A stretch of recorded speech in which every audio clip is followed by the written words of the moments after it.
Add keleji, vinegar, ginger, garlic paste and rest for 1 hour. Food color. Garam masala. Coriander powder. Black pepper. Cumin powder. Add into salt. Tikka masala. Yogurt. Mix it well.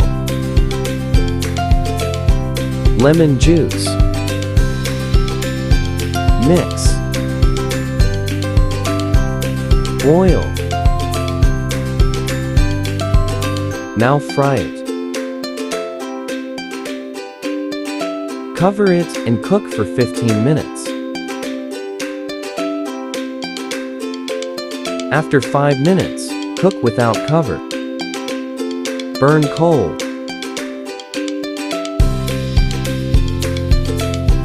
Give it smoke flavor.